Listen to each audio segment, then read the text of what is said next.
Acts 12. It was about this time that King Herod arrested some who belonged to the church, intending to persecute them. He had James, the brother of John, put to death with the sword. When he saw that this met with approval among the Jews, he proceeded to seize Peter also. This happened during the festival of Unleavened Bread. After arresting him, he put him in prison, handing him over to be guarded by 4 squads of 4 soldiers each. Herod intended to bring him out for public trial after the Passover. So Peter was kept in prison, but the church was earnestly praying to God for him. The night before Herod was to bring him to trial, Peter was sleeping between 2 soldiers, bound with 2 chains, and sentries stood guard at the entrance. Suddenly an angel of the Lord appeared, and a light shone in the cell. He struck Peter on the side and woke him up.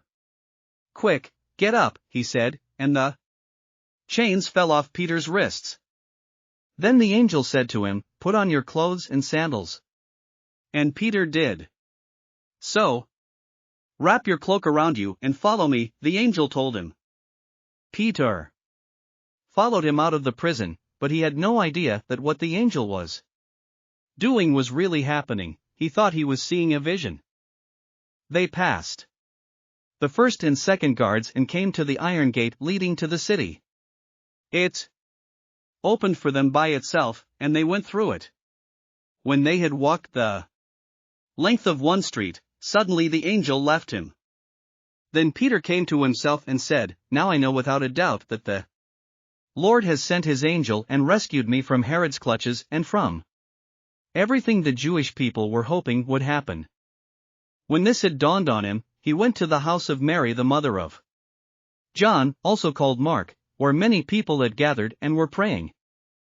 Peter knocked at the outer entrance, and a servant named Rhoda came to answer the door. When she recognized Peter's voice, she was so overjoyed she ran back without opening it and exclaimed, "Peter is at the door." "You're out of your mind," they told her. When she kept insisting that it was so, they said, "It must be his angel." But Peter kept on knocking, and when they opened the door and saw him, they were astonished. Peter motioned with his hand for them to be quiet and described how the Lord had brought him out of prison. "Tell James and the other brothers and sisters about this," he said, and then he left for another place. In the morning, there was no small commotion among the soldiers as to what had become of Peter. After Herod had a thorough search made for him and did not find him, he cross-examined the guards and ordered that they be executed. Then Herod went from Judea to Caesarea and stayed there.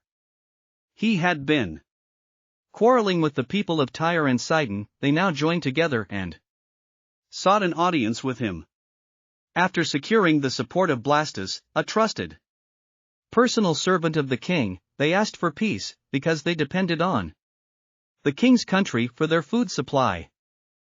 On the appointed day, Herod, wearing his royal robes, sat on his throne and delivered a public address to the people.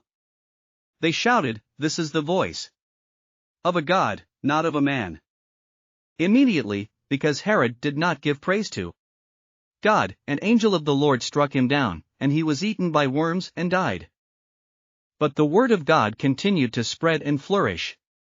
When Barnabas and Saul had finished their mission, they returned from Jerusalem, taking with them John, also called Mark. Thanks for listening to another chapter of the Bible. At My Faith Fuel, we believe a good coffee fuels your faith and energizes your day.